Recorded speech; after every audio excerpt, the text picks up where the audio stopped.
इल्म जो है वो इंसान की जिंदगी में बहुत बड़ी अहमियत रखता है। अगर इल्म की कमी है या कोई भी दुनिया की फील्ड है या कोई भी इदारा है, अगर हमें उसका मुकम्मल इल्म नहीं है तो हम उसमें कामयाबी हासिल नहीं कर सकते। एक मजदूर होकर सारी जिंदगी जरूर काम कर सकते हैं, 15-20 हजार के लिए, 30 हजार के लिए तो कर सकते हैं, लेकिन कि एक इदारे से अच्छी इनकम कमा नहीं सकते हम। Right sir? क्योंकि ये ईंटों वाला काम नहीं है, ये मिस्त्रियों वाला काम नहीं है, ये बॉडी वाइज काम भी नहीं है कि जैसे आम रूटीन के अंदर हम 8 घंटे किसी भी जगह पे ड्यूटी करते हैं, झाड़ू लगा लिया, डीजल पेट्रोल डाल लिया, कपड़ा बेच दिया, या किसी भी मिल फैक्ट्री में या मिस्त्री के साथ ईंटें दे ली, सीमेंट दे लिया, या छोटे मोटे रूटीन के काम होते हैं, या बैंक के अंदर मुलाजिम होते हैं तो 8 घंटे चेक पास कर दिए या चेकों पे सिग्नेचर कर लिए। ऐसा ये कुछ नहीं है। वो तमाम के तमाम काम जितने भी हैं वो सारे के सारे बॉडी वाइज हैं। और हम जितने भी इंसान बैठे हुए हैं सबको ये हैबिट पड़ गई है, हमारी ये आदत हो गई है कि हम लोग बॉडी वाइज काम करना पसंद करते हैं और दिमागी तौर पे काम नहीं करना चाहते। और जो भी बंदा जिस्मानी तौर पे काम करता है वो ज्यादा से ज्यादा एक घर की भी रोटी जो है वो बामुश्किल पूरी करता है। ज्यादा से ज्यादा एक घर की रोटी जो है वो बामुश्किल पूरी करता है। और बिलीव कीजिए, जो इंसान इस दिमाग का, यानी अल्लाह ने सबसे बड़ी जो ताकत हमारी बॉडी में रखी है वो इस दिमाग में, इल्म हमारी जिंदगी में बहुत बड़ी अहमियत रखता है। इल्म के बगैर हम अधूरे हैं। और ये जो हमारा इदारा है ये 90% आपको इल्म जो है वो डिलीवर करता है और 10% आपको सिर्फ काम करने देता है। और याद रखिएगा, 90% अगर मैं भी ना सीखता और 100 ही काम करता तो यकीनन आज मैं भी किसी फुटपाथ पे कोई रेडी वेडी लगा के खड़ा होता ज्यादा से ज्यादा, या कहीं मजदूरी कर रहा होता, या किसी के टैंक में फ्यूल डाल रहा होता, या किसी की दुकान पे कपड़ा बेच रहा होता, या मिस्त्रियों को ईंटें दे रहा होता। Right sir? तो 90% सीखा और 10% किया, और ये जो आपके सामने नतीजे हैं ये सिर्फ 10% के हैं। समझ आ रही कि जा रही सर? तो ये जो सेशन है ये हेल्थ के ऊपर डिपेंड करता है। आज का जो हमारा मकसद है इस क्लास का वो है हेल्थ और वेल्थ। हेल्थ एंड वेल्थ समझते हैं, हेल्थ भी समझते हैं। हेल्थ सेहत को कहते हैं और वेल्थ पैसे को कहते हैं। Right sir? तो आज इंशाल्लाह हम सेहत के ऊपर सीखेंगे और वेल्थ यानी इनकम के ऊपर सीखेंगे। अब चॉइस आपने करनी है कि सबसे पहला टॉपिक हम कौन सा जो है वो क्लियर करें, हेल्थ वाला या वेल्थ वाला, यानी पैसे वाला। नोट बखा मेरा मूड बने। अच्छा, कितने दोस्त हैं? मेरा एक सवाल है आप तमाम दोस्तों से, आप क्लियर कीजिएगा। मेरे पास 2 बर्तन है, एक में मैं अकल रखता हूं और एक के अंदर मैं पैसा रख देता हूं। आपको जिंदगी में खुशहाल होना है, बड़ा आदमी बनना है या अपने ख्वाबों को पूरा करना है तो 2 में से एक आप चुनेंगे, या अकल या पैसा। तो दोनों में से एक आपने उठाना है। Right sir? हम पहले देखने जा रहे हैं कि अकल वाले कितने दोस्त जो कहते हैं हम अकल उठाएंगे, वो खड़े हो जाएंगे। हाँ, अपनी मर्जी का जवाब देना है, किसी की मर्जी का नहीं। अपने दिमाग से जवाब दीजिएगा। तो मतलब आपको अगर मौका मिले तो आप खुशहाल होने के लिए अकल उठाएंगे। वेल डन, ग्रेट, बैठ जाइए। अब पैसे वाले कितने हैं? माशाल्लाह। तो मैं भी आपके साथ हूं।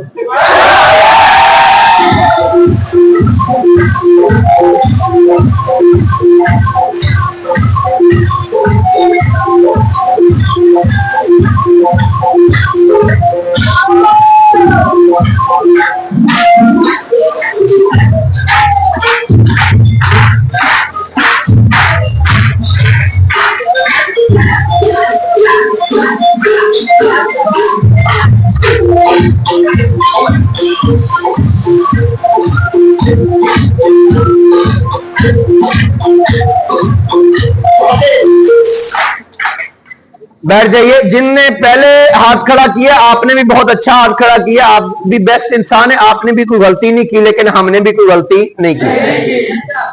मैंने तो आपको चॉइस दे दी कि आप किससे खुशहाल होना चाहते हैं। हमें लगा है कि हमें पैसे की जरूरत है, आपको लगा है आपको अकल की जरूरत है, आपने अकल उठा लिया, हमने पैसा उठा लिया, फर्क तो कोई नहीं है।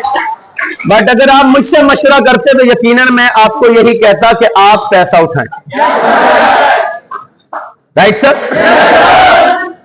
अगर आपको एक मस्जिद बनवानी है, आपको पैसा चाहिए, उसमें सफे लेनी पैसा चाहिए, स्पीकर लेना है पैसा चाहिए, आपको किसी जगह से रोटी खानी पैसा चाहिए, आपको कुरान लेना है, हदिया देने के लिए आपको पैसा चाहिए, ज़कात देनी है आपको पैसा चाहिए, कपड़े लेने, लिबास यानी बॉडी पे पर्दा करना है तो आपको कपड़ा अपना पैसे चाहिए, निकाह के लिए मौलवी साहब के लिए भी पैसे चाहिए, निकाह की किताब के लिए भी पैसे चाहिए, इस साउंड को खरीदने के लिए पैसे चाहिए, रोड बनाने के लिए पैसे चाहिए, अच्छी सवारी के लिए पैसे चाहिए, घर से लाहौर का सफर करना है तो आपको पैसे चाहिए, जिधर भी बात करेंगे आपको पैसे चाहिए। और रही बात अकल की तो 20, 22, 25 साल के हो गए हो, क्या अभी तक अकल नहीं आया? कब आने? और तीसरी बात का जवाब देता चलूं कि मैं अकल कहां से लाऊंगा जो एक बर्तन में डालूंगा? कौन सी दुकान से मिलता है? अगर आप में इतनी ही अकल की कमी है तो मुझे एक बात का जवाब दीजिए, जिस दिन घर से आप सोना बैर फेंकने जाओगे ना, क्योंकि आप तो पागल हो, कभी भी गलती कर सकते हो, उस दिन मुझे लाजमी बताइएगा ताकि मैं उठा लूं, वो गाया ना हो जाए। सारी जिंदगी मुझे सिर्फ एक जवाब के लिए कर दो, आप अभी यहां पे क्या लेने के लिए आए? आपने ग्रेजुएट भी बैठे, एफए बीए जो भी पढ़े लिखे अनपढ़ बैठे, मैं अनपढ़ बंदा हूं, मुझे लंबा चौड़ा नहीं आता कुछ, मैं बिल्कुल अनपढ़ हूं, ठीक है। मैंने ना कोई ग्रेजुएट किया, ना कोई मैंने एफए बीए किया, ना मैंने किताबें चाटी, ना मैंने किसी की मिन्नत की, ना मुझे डिग्रियों की जरूरत है, क्योंकि डिग्रियां सिवाय गुलामी के कुछ देती नहीं है। मालिक बनने के लिए सिर्फ आपको इल्म चाहिए। अगर आपको जिंदगी में मालिक बनना है तो आपको इल्म चाहिए, गुलाम बनना है तो जाओ जिधर से मर्जी जाकर डिग्रियां लो, हमें कोई फर्क नहीं। मेरी सिर्फ चंद सवालातों को आप क्लियर करते जाएं। मुझे बताइए क्या अभी तक हमें अकल नहीं आया यार? हम घर से रवाना हुए किस चीज के लिए हैं? बस एक जवाब दीजिए। नहीं, इस महीने ऐसा कीजिए जैसे 10 तारीख आएगी घर वालों को कॉल करनी है, बाबा जानी मैं 2 किलो अकल भेज रहा हूं, पाव भेज देना किराने वाले को, मेरी बातों से बुरा ना मनाना माजरत के साथ। मुझसे आप ज़हीन बैठे, मुझसे बड़े शातिर चलाक बैठे, मुझसे बड़े अकल वाले बैठे, मैं इस बात को तस्लीम कर रहा हूं। आप में से किसी का दिमाग मुझसे कमजोर नहीं है, लेकिन फर्क यह है कि आपने दिमाग अभी तक गंदे कामों पे इस्तेमाल किया, रोकड़ा कमाने वाले पे किया नहीं, और आज जिसकी पॉकेट में माल नहीं ना, खुदा की कसम उसकी कोई इज्जत नहीं है। ये दुनिया सलूट पता किसे करती है सर? जिसके पास ये है। दुनिया के किसी भी काम में चले जाए ना, काम मार जाए तो बाबा कह दे आदम की तस्वीर खाओ तो गांठ आप जाओ। पैसा कमाना मना नहीं है, अब दूध उठाओ बेचो, दूध उठाना मना नहीं है, दूध हराम नहीं है, अब दूध में तुम पानी डाल के बेचो और वो कमाई खाओ तो हराम है। दीन तो तुम्हें सही रास्ता भी बताता है, गलत भी बता रहा है, अब मर्जी तेरी है। जन्नत और जहन्नम बनी है तो सीधी सी बात है, इसलिए बनी है कि हम गलत करेंगे तो जहन्नम में जाएंगे, सही करेंगे जन्नत में जाएंगे। खुदा की कसम आप बिलीव कीजिए, जहन्नम भी आपको बगैर कीमत के नहीं मिलती, जहन्नम के लिए भी कीमत अदा करनी पड़ती फिर जाके मिलती है। जब एक जहन्नम यानी जो सजा है उसके लिए कीमत अदा करोगे तो मिलेगी, नहीं करोगे मिलेगी नहीं। तो जो सही चीजें हैं जब आप उनकी कीमत अदा नहीं करेंगे मिलेंगी? Right sir? कभी भी वो चीजें हमें नहीं मिल पाएंगी। हम बचपन से शुरू हो गए जिंदगी को बड़ा करने के लिए, वालिदैन के घर पैदा हो गए, छोटे से बच्चे थे, एक ही बात सुनाई कान में दी, मां ने लोरी दी तो एक ही बात बोली, मेरा बेटा जीएम बनेगा, मेरा बेटा जज बनेगा, मेरा बेटा डॉक्टर बनेगा, मेरे बेटे के आगे पीछे गाड़ियां होंगी। और बेटा चौक में जाकर वार्डर लग जाता, आगे पीछे गाड़ी लगता, तुम लंग जो खुशी होगी। हालात चेक करो जीरो पे, ना सदका देने का होश है, ना ज़कात देने का होश है। कोई गरीब 100 रुपए मांग ले ना 1800 बातें सुनाते, हट्टा गट्टा जाकर कमा। भाई तू नहीं दे सकता, काटता क्यों आगे से? तू छोड़, वो उसका मामला है, उसके खुदा का मामला है। उसने अल्लाह के नाम पे मांगा, उसने खुद कहा थोड़ी कि मैं तेरा खुदा हूं मुझे दे, ऐसा ना थोड़ी बोला उसने। हकदार है या नहीं है इन बातों को छोड़, तू अब या तो पहले तहकीक कर कि हकदार कौन है या हकदार कौन नहीं है। भाई मांगा है तुझसे जो 2-4 रुपए देने, ठोक उसकी पॉकेट में नहीं देने, बातें तो थोड़ी सुना। ये बातें वो लोग सुनाते हैं जिनकी पॉकेट में कुछ होता नहीं है, क्योंकि ये खुद तलबगार होते हैं कि हमारी पॉकेट में कोई आगे डाले। फॉलो करो सर कि नहीं? तो हमारी जिंदगी के दोस्तों शुरुआत होती है, हर बंदा खूबसूरत जिंदगी गुजारना चाहता है। अल्लाह पाक ने ये हमें दुनिया दी है, ये निजाम दिया है, ये कायनात दी है, इस कायनात में हर चीज बनाई है। हम लोग इस कायनात से हर चीज हासिल कर सकते हैं जो भी हम चाहते हैं। लेकिन यहां पे हमारे नौजवान दोस्त बहुत ज्यादा ऐसे हैं जो पढ़ लिख के उन्होंने वो पढ़ा 1947 में, हम आजाद तो जरूर हुए हैं लेकिन गुलाम आज भी हम एक अंग्रेज के हैं। हमारा सॉफ्टवेयर, हमारा दिमाग, हमारा निसाब, ये आज भी एक गैर मुस्लिम का गुलाम है। हम वो स्टडी करते हैं जो वो कहते हैं, हम वो स्टडी नहीं कर रहे हैं जो हमारी मुसलमानों की जरूरत है या हमारे मुसलमानों की नीड है। Right sir? तो मुझे बताइए, अब एक ट्रेन इस पटड़ी पे जा रही है, अब ट्रेन उतर जाए और कहे नहीं जी मैं सड़क पे चलना है, मुझे सड़क पे चलाओ, क्यों जनाब चलेगी? तो हमारा निसाब जो है ना वो चेंज हुआ। तो हमने वो पढ़ा जो हमें गुलाम बना सकता था, हमने वो नहीं पढ़ा जो हमें मालिक बनाए। मालिक बड़ा होता है या नौकर? हम में से कितने ऐसे बच्चे हैं जो पैदा हुए, थोड़े बड़े हुए और उनके मां बाप ने उन्हें लोरियां दी और हंसाया, मुस्कुराया और हमेशा उनका एक ही ख्वाब बनाया कि बेटा तू पढ़ लिख के एक ताजिर बनेगा। कोई है? कोई इक्का दुक्का किस्मत वाला भी मुझे नजर नहीं आया।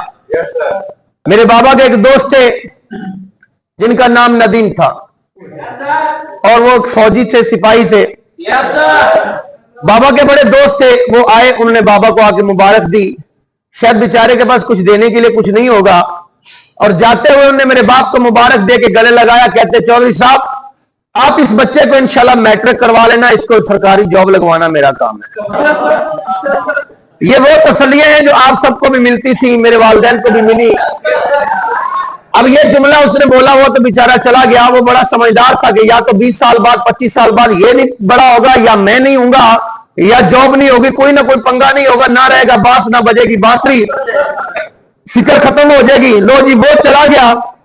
मैं थोड़ा बड़ा होने लगा तो मेरा बाप हर वक्त मुझे स्टोरियां सुनाता था, लोरियां सुनाता था, मेरा ऑफिसर, मेरा ये नहीं। देखिए मेरे वालिद साहब अनपढ़ इंसान थे, उनका सबसे बड़ा ख्वाब था कि मुझे फौज में लगवाना।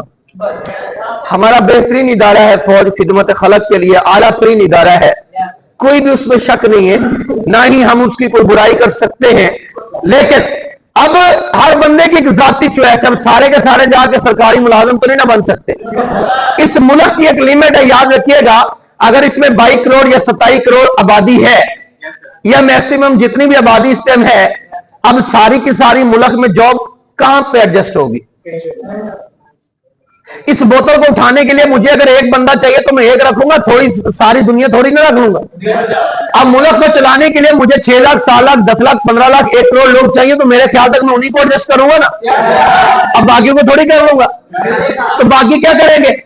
प्राइवेट इदारों में चले जाएंगे। अब प्राइवेट सेक्टर में अगर कुछ होगा तो वहां पे एडजस्ट हो जाएगा। प्राइवेट सेक्टर जब फिल हो जाएगा बाकी कहां जाएंगे? तो धक्के खाएंगे ना। हमारा प्रॉब्लम पता क्या बने? क्योंकि हम जितने भी थे पैदाइशी तौर पे हमने गुलामी लेना और नौकर बनना इख्तियार किया है। हर बच्चा जो भी पढ़ा है, किसी एक घर से भी ऐसा बच्चा नहीं बनाया गया जिसकी यह सोच बनाई जाती कि तू बड़ा होके कोई तू बहुत बड़ी इंडस्ट्री लगाएगा जिसमें लाखों लोग तेरी इंडस्ट्री में आके खुद भी रोजगार लेंगे और तुझे भी रोजगार दिलवाएंगे। स्कूल जाने लगा, बल्कि इससे भी छोटा था, मैं स्कूल भुसेड़ दिया मेरे बाप ने। आपको पता है इलाके के देहात के अपने स्कूल होते हैं, तो अल्हम्दुलिल्लाह मैंने प्राइमरी क्लास जो है वो पूरे 3 साल के अंदर अंदर कंप्लीट कर ली। स्कूल अपने से रिजल्ट बहुत अच्छे आए, अल्हम्दुलिल्लाह मैं पढ़ने लगा, बड़ा खूब पढ़ा।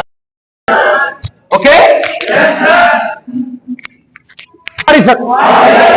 मुकाबला करना है तो ये है ना कि अपने वालिदैन को सुख दें, उनकी हर ख्वाहिशात पूरी करें, उनकी हर जरूरियात पूरी करें। मुकाबला आवारा गर्दियों में नहीं होता मर्दों का। हमें तो यह भी नहीं पड़ता कि मर्द जो है वो मुकाबले किन चीजों के करते हैं। खैर वो हम 6ठी क्लास में पहुंचे तो सेक्शन डी में मैं जाके दाखिल हो गया, और जैसे में सेक्शन डी में मेरा दाखिला मुकम्मल हुआ तो मैं बड़ा खुश हुआ। अल्हम्दुलिल्लाह मेरे साथ अदर भी क्लास फेलो थे, उनमें से कोई ए में चला गया, कोई बी में चला गया, मैं वहद अल्हम्दुलिल्लाह शख्स था जो डी में चला गया। तो डी से मैंने आगाज किया, अपने ड्रीम का आगाज कर दिया, मेरे ख्वाबों की शुरुआत होगी। सुबह सुबह हम उठते थे, नहा धो के तैयारी करके सीधा स्कूल आना, तो स्टडी मेरी जारी होगी अल्हम्दुलिल्लाह। छठी क्लास को मैंने खूब मेहनत से पढ़ा, खूब मेहनत, इतनी मैंने मेहनत की शायद जिंदगी में आपने मेहनत इतनी भी नहीं की होगी, और ना ही आप में से कोई ऐसा बैठा हुआ है जो मेरे बराबर नंबरों का मुकाबला कर सके। ये मैं सीरियस और संजीदगी से कह रहा हूं, कोई मैं मजाक नहीं कर रहा। Right sir? अल्हम्दुलिल्लाह छठी क्लास में मैंने पूरे पाकिस्तान को टॉप किया, टोटल क्लासों में से 73 नंबर हासिल करके 73 नंबर मैंने मुकम्मल किए। जैसे मैं घर लौटा तो मेरे बाप ने शतूत की सोटी से मुझे गोल्ड मेडल दिया। आपने ये जिंदगी में कभी भी नहीं लिए होंगे। मेरे बाबा इंतहाई एक गरीब तरीन इंसान थे जो बामुश्किल एक टाइम का या 2 टाइम का खाना मुकम्मल करते थे। मैंने उनकी जिंदगी में वो लम्हात भी देखे हैं कि वो आरे के मिस्त्री थे, जब काम कर रहे होते थे बाज दफा उंगलियों पे आरी लग जाना, अंगूठे पे, हाथ पे, तो वो यहां पे लकड़ी बांध के अपना काम जारी रखते थे ताकि मेरे बच्चों के लिए कल का खाना मुकम्मल हो सके। खैर आपको पता है बचपन में ना तो वालिदैन की फिक्र होती है, बंदा के पास सिवाय दिमाग में आवारगी के अलावा कुछ भी नहीं होता। मेरे पास भी वही कुछ था। मैं अपनी जिंदगी को जारी किए हुए था। 2 साल की अनथक मेहनत के बाद मैं 7वीं में पहुंचा। 7वीं क्लास में पास होने वाला था तो ख्याल आया कि नस्लों की बदनामी हो जाएगी अगर मैं पहले साल ही पास हो गया। तो मेरी मजबूरी थी, मैं वरना शौक से फेल नहीं हुआ, मैं मजबूरी के तौर पे दोस्तों फेल हुआ। और जैसे मैं फेल हुआ तो घर लौटा तो मेरे बाप ने इतनी मोटी सोटी से मुझे गोल्ड मेडल दिया, और मैंने गोल्ड मेडल लेने के बाद अपने बाबा को गले लगाया और वादा किया कि इंशाल्लाह हम ऐसे गोल्ड मेडल लाइफ टाइम लेते रहेंगे। कितने दोस्तों ने गोल्ड मेडल वालिदैन से लिए हुए हैं? ये जिनके हाथ नीचे नहीं लिए हुए, आपके बाबा ने कभी नहीं आपको मारा था? अच्छा, सबने मारे खाई हुई है। ग्रेट, वालिदैन बहुत अच्छी चीज है, इनसे कभी लड़ना नहीं है। ठीक है, बचपन में जहालत होती, इंसान दिमागी तौर पे कुछ गलतियां कर जाता है, लेकिन मेरे ख्याल तक इस उम्र में आके उन्हें सबसे ज्यादा आपका जो है वो सहारे की जरूरत होती है, क्योंकि आप उनके वालिदैन की जगह पे चले जाते हैं और वो आपके बच्चों की जगह पे चले जाते हैं माइली तौर पे। Right sir? Right sir? खैर मेरे बाप ने जब वो मुझे गोल्ड मेडल दिया तो मैं 8वीं में चला गया। मैंने खूब मेहनत की अल्हम्दुलिल्लाह। मेरे टीचर ने कहा बेटा बटेरे कौन खिलाएगा? मैंने हाथ खड़ा किया तो कहता चलन दे फिर बटेरे। मैंने खिलाए। मैं कहा पास कौन करेगा? कहना मैं। हमारी कमिटमेंट तय हो गई अल्हम्दुलिल्लाह। मैं स्टडी जारी किए हुए था तो अचानक एक दिन मुझे सियाने कहते गरीबों ने रोजे रखे दिन बड़े हो गए, मिडल के इम्तिहान जो है वो बोर्ड के हो गए। मैं टीचर के पास गया, मैं कहा उस्ताद जी। कहता बेटा अल्लाह की तरफ से हम क्या कर सकते हैं, आपके मुकद्दर ही ऐसे हैं। खैर निजाम जारी रहा अल्हम्दुलिल्लाह। मैंने खूब मेहनत की, दिन रात मेहनत की। दिन रात मेहनत करते हुए मैं अपनी जिंदगी में आगे बढ़ रहा था। तो मिडल में मैंने बहुत ज्यादा जज्बा, गुस्सा मेरी भी वापस आ गई। मैंने दिन रात करके अल्हम्दुलिल्लाह अपनी स्टडी मुकम्मल की और इंग्लिश में मिडल की क्लास में से 13 नंबर हासिल करके पूरी दुनिया को टॉप किया।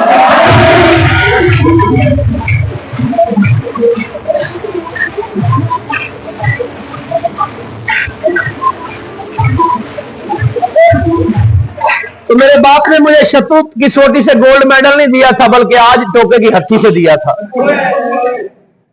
अभी देने का उसका इरादा था। मैं दूर से आ रहा था, जैसे मैंने देखा कि आज चौधरी साहब बहुत ज्यादा गर्मा गर्म है, मैंने बस्ता यूं फेंका। मैं कि अब्बा मैं बकरियों की तरफ जा रहा हूं। गालियां वालियां देता हुआ बहुत मेरे पीछे दौड़ा। मैं बच्चा था, चुस्त था, निकल गया।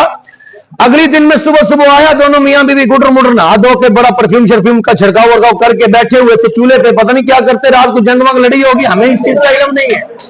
वो मैं जैसे सुबह सुबह आया तो बड़े प्यार से, बिलीव कीजिए मेरा बाप बहुत ही गुस्से वाला इंसान था, बहुत जज्बाती इंसान था। थोड़ा बहुत मुझसे भी अंदाजा कर रहे होंगे, अभी मैं बहुत चेंज हो चुका हूं। तो मुझे बड़े प्यार से कह रहे बेटा आप कहां थे?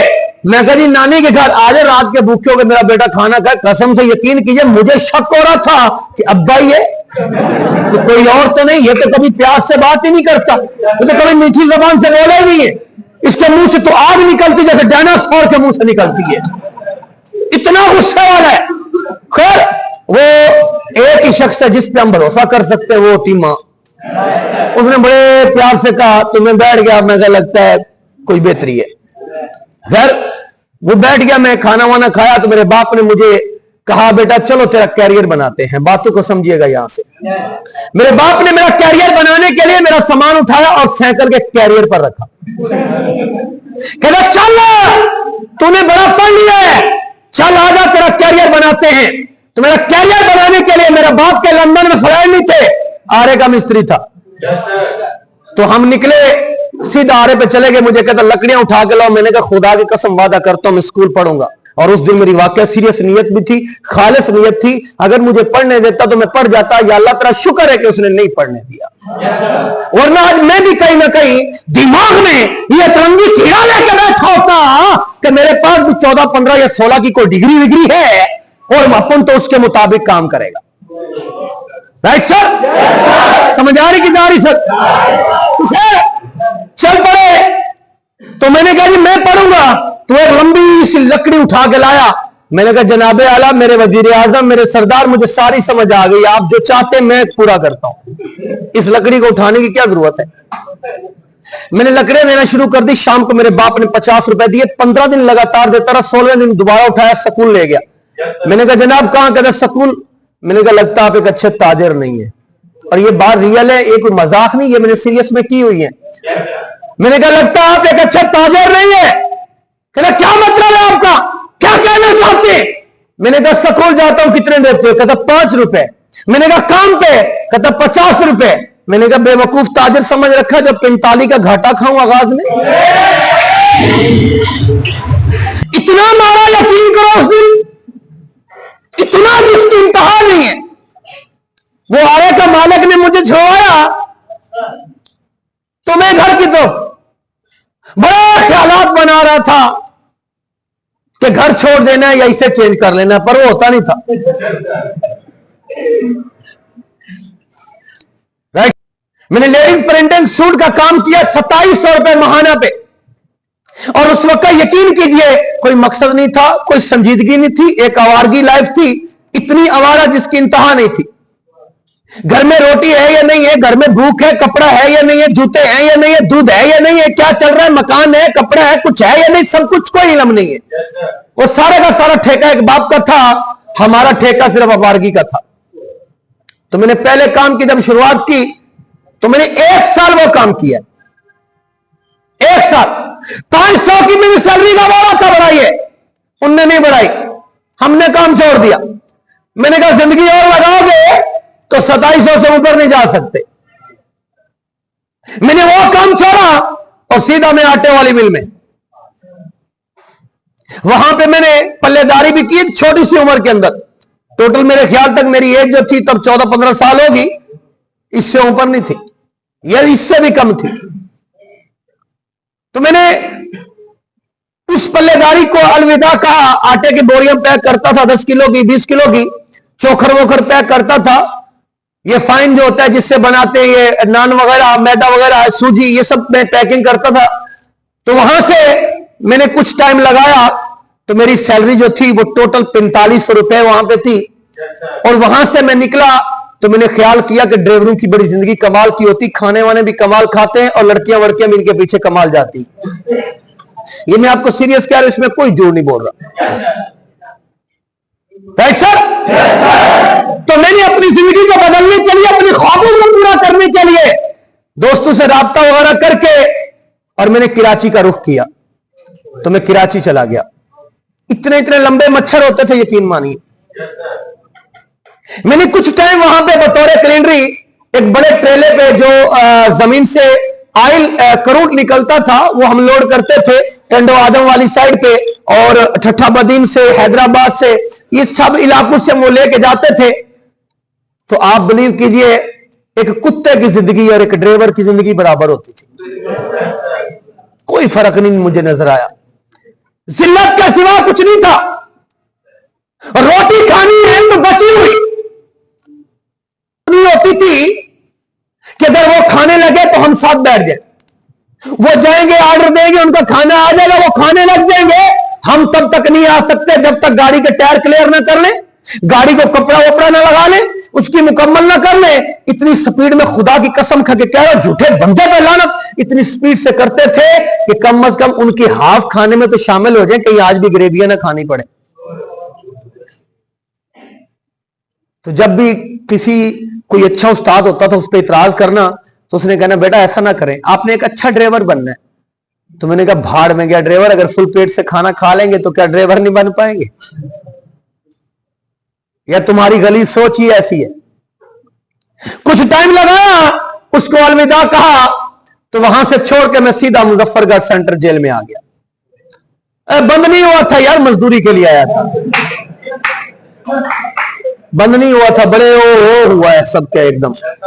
मैं वहां पे मजदूरी के लिए आया हूं। मैंने मुजफ्फरगढ़ की सेंट्रल जेल मुकम्मल बनवाई, 2-2.5 साल हमने वहां पे लगाए, एक टेक्निकल कॉलेज बना उसके लिए, और वहां पे शहबाज शरीफ साहब ने इफ्तिताह करने के लिए आना था। अब ये इफ्तिताह करने के लिए आए, वहां पे एक तुर्की कॉलोनी थी, उसका भी होना था और कॉलेज का भी होना था। तो मैं लेट पहुंचा, ठेकेदारों ने इतनी मां बहन की जिसकी इंतहा नहीं है। अब इसके दरमियान में मैंने आरोप पे भी काम किया, लोगों के जानवरों को घास भी डाला है, सालाना मुजेरियां भी की है, जो भी खुदा की कसम पेट पालने के लिए मिला वो किया, तूड़ी की लोड की है, यानी जिस भी काम की आप बात करेंगे, बस सुबह सुबह आवाज आ गई तो निकल पड़े हैं। और ये हुआ कब था? जब मुझे काम करते हुए 1.5 साल हो गया था। उसके बाद वो जो आवारा लाइफ थी वो संजीदगी में कन्वर्ट कैसे हुई कि मेरी वालिदा कैंसर की मरीज हो गई। इंसान जितना मर्जी आवारा हो, जब अपने उसकी जिंदगी से जाने लगते हैं ना, तो मेरे ख्याल तक थोड़ा रिवर्स आता है। तो वो जो मजाक था वो मजबूरियां बनी। वो मजबूरियों के तौर पे मैं कमाई करता था, और कमाई करके मैं अपनी वालिदा के इलाज के लिए जो कुछ भी हमसे हो रहा था कर रहे थे। ऐसे ऐसे बदतरीन हालात देखे। एक खाली कमरा था, एक खाली कमरा जिसमें जिंदगी गुजर बसर कर रहे थे, किसी की कोई चार दीवारी भी नहीं थी, दादा की कोई जायदाद नहीं थी, ये तो नाने की मेहरबानी, उसने 1 एकड़ रकबा मेरे बाप को, मेरी वालिदा क्या दिया, जिसमें हमने एक कमरा बनाया हुआ था, और लोगों के मुजाहरे पे, मतलब वो हाफ पे जो जानवर लेते हैं ना, वो लेके उनको पालता था, साल की गंदम कटाई करके मुकम्मल करता था, उसके बाद सारा साल आरे पे मजदूरी करके हमारा पेट पालता था। खुदा की कसम, जब भी ख्वाहिश करना ना बाप से, तो रेडियो से जो हाफ खराब या थोड़े थोड़े खराब सेब होते थे ना, वो उठा के लाता था, खुदा की कसम काट के वो खिलाता था। बट जो भी कहें, मेरे ख्याल तक छोटी मोटी हमारी ख्वाहिशों को पूरा करने की फुल कोशिश करता था, और ये एक बाप ही कर सकता है, इसके अलावा कोई भी नहीं। और शाम होनी ना तो चीनी में, सॉरी पानी में चीनी डाल के ओढ़ी लगा लगा के खाता था। हमने सवाल करना क्यों, तो जवाब पता क्या होता था? बेटा मेरे मुंह में दाने निकले हुए हैं। और बिलीव कीजिए, ये आज पता चलता है कि मुंह में दाने नहीं थे, वो गुर्बत ही ऐसी थी। सब लोग बातें सुनाते थे, कोई भी अपना नहीं था, ना ननियाल और ना ही दादे खानदान में कोई भी अपना नहीं था। यकीन कीजिए, सब उसी बंदा को इज्जत और सलूट करते हैं जिसकी पॉवर में माल है। और जब आपके पास कुछ नहीं ना होता, तो अपनों में छुपे गैर और गैरों में छुपे अपने सब नजर आ जाते हैं। Right sir? सब कहते थे हम तुम्हारे भाई, ये वो फला फला, ये हमने खूब आजमाया उस टाइम में।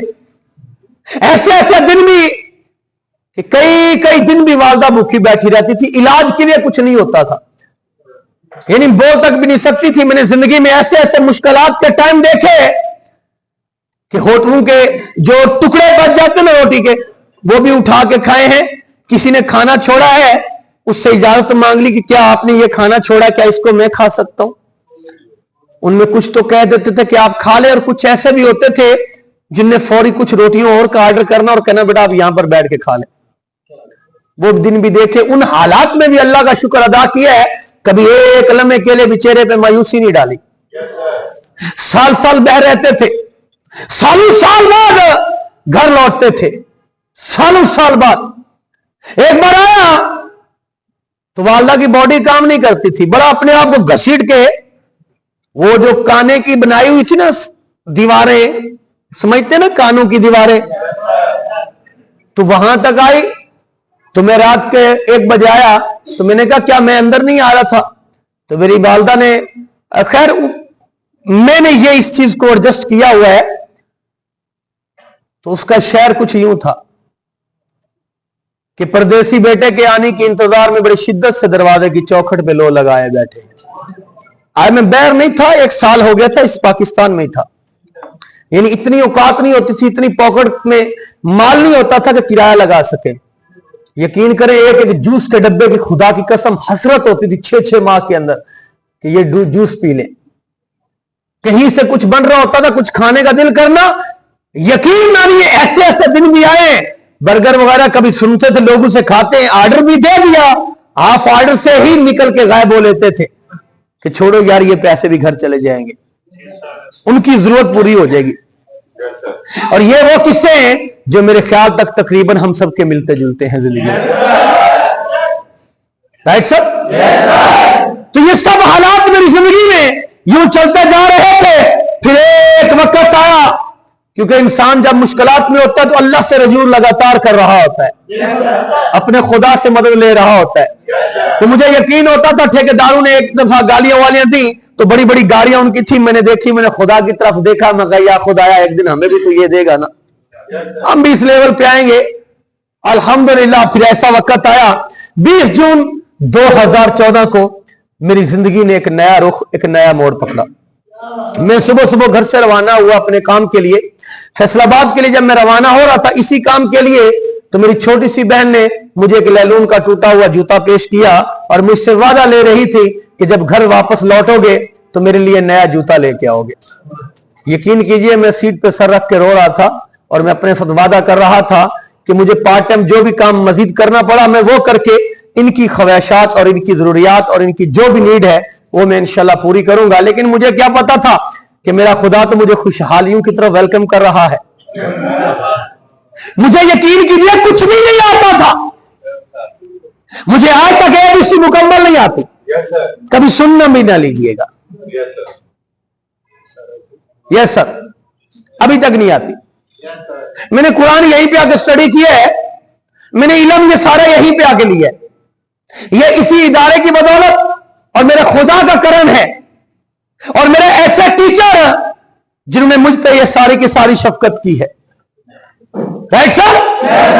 तो मेरा जब आगाज हुआ तो मैं पहला दिन आपकी तरह बैठा हुआ था, एक बहुत बड़े यहां पे टीचर है बिलाल अहमद शाह साहब थे, तो उन्होंने आके क्लास करवाई और वो बोल रहे थे कि तुम जो चाहो कर सकते हो, अल्लाह ने तुम्हें इतनी सलाहियत दी है, ये कायनात तेरे लिए बनाई है, ये सूरज तेरे लिए बनाया है, ये चांद तेरे लिए बना है, ये जमीन, ये पानी, ये पहाड़, ये दरख्त सब तेरे लिए है, तू जो चाहे हासिल कर सकता है। मैंने इधर भी देखा इधर भी देखा, मैंने कहा आप उनके लिए तो कुछ भी नहीं। ये तो बाद में पता चला कि ऐ इंसान तुम जिस चीज की कोशिश करते हो तुम्हारे लिए वही है। तो बाद में कुरान से पता चला। खैर मैंने वो क्लास मुकम्मल की, 3-4 दिन लगाए, मुझे समझ आई, मैं ब्राउन्स कंसल्टेंट बना।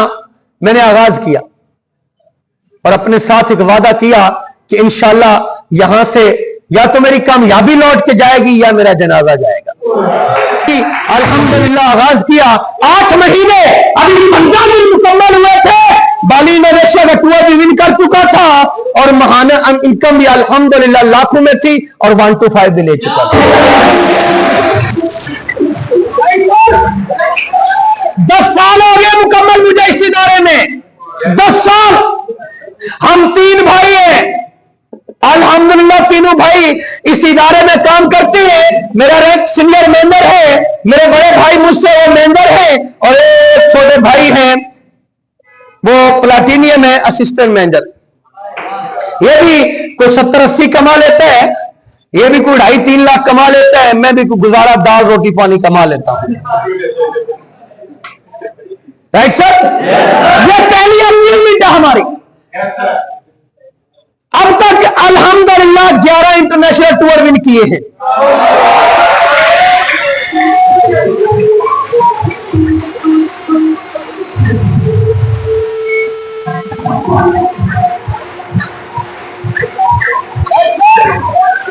ये थोड़े से होते हैं ना, थोड़े से। घर का ख्वाब था, अल्हम्दुलिल्लाह 2.5 कनाल की कोठी बनाई है। एक मुरब्बा गाड़ी का ख्वाब था, अल्हम्दुलिल्लाह अगस्त 2017 में मुकम्मल कर चुका था। 14 से 20 जून 2014 को शुरू किए हैं, अगस्त 2017 टोटल 36-37 महीने बनते हैं, 38। पैदल से होंडा स्विफ्ट पे था। फॉलो करो सर। अल्हम्दुलिल्लाह मेरा बाप एक इंतहाई गरीब तरीन इंसान था जो आज एक कामयाब और खुशहाल जिंदगी गुजार रहा है। बड़ी बड़ी बहन की शादी की, बड़े भाई की शादी की, खुद की शादी की, खुद से छोटी सिस्टर की शादी की, और लास्ट छोटी छोटी सिस्टर की शादी अभी 17 फरवरी को मुकम्मल करके आया। Right sir. मेरे बाप की जायदाद वही थी जो बता चुका हूं। अब एक तरफ मैं एक इंसान हूं, दूसरी तरफ आप भी हैं।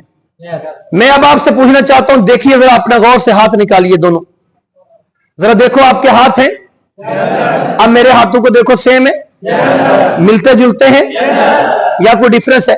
अब मुच्छा मुच्छा भी है ने, गैरत वास्ते रखिया ने, सिर ते बाल, आंखें, नाक, पांव, पेट, दिमाग, सब कुछ है, तो पैसा क्यों नहीं कमाते?